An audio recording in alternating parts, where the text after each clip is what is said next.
Bonjour Jean-Claude, alors tu es président d'honneur du PMI auquel tu contribues depuis plus de 24 ans. Qu'est-ce que tu peux nous raconter un peu du PMI? Comment est-il né? Merci, bonjour Gaël. Écoute, le PMI France est né en 1995 dans le cadre du PMI mondial. C'est l'instanciation du PMI le PMI mondial qui a été créé en 1969.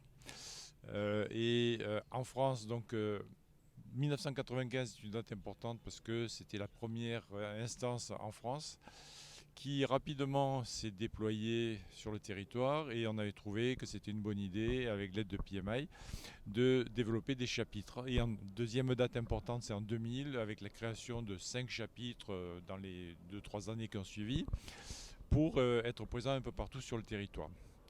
Et puis on s'est rendu compte que cette présence-là avait besoin aussi d'une coordination. Et cette coordination, on a réuni les 5 chapitres en un seul qui est redevenu PMI France en 2013.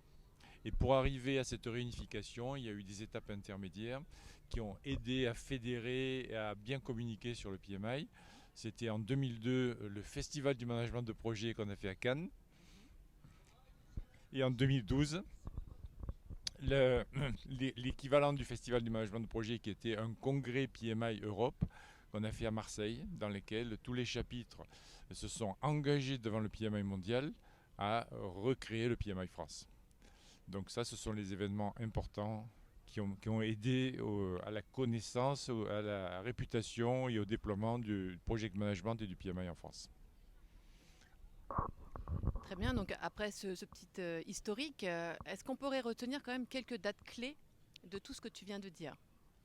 Les dates clés, je les reprends un petit peu sur 1995, Mhm. le début, les 2000, les déploiements à travers les chapitres, Oui. 2013, la réunification. Alors ça, cette réunification, c'était le projet Convergence. C'est un projet qui a été initialisé avec des étudiants de Schema qui ont fait la préétude, la faisabilité, la roadmap et tous ces machins. C'était un super projet pédagogique d'étudiants de Schema qui ont fait un super boulot et qui ont aidé les bénévoles du chapitre France déjà à bien communiquer entre eux, à se motiver sur l'intérêt de faire un seul chapitre et à l'arrivée à s'engager à réaliser cette réunification qui techniquement n'était pas un gros problème, mais humainement c'était très important que chacun se sente bien dans cette réunification et trouve sa place.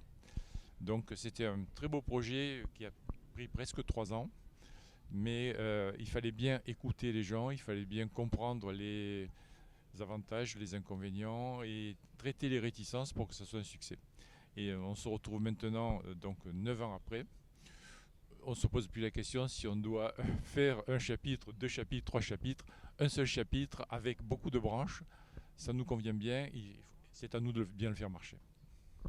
Alors, tout ceci est très intéressant, de beaux challenges, de beaux projets. Et quel est l'avenir de ce PMI France selon toi?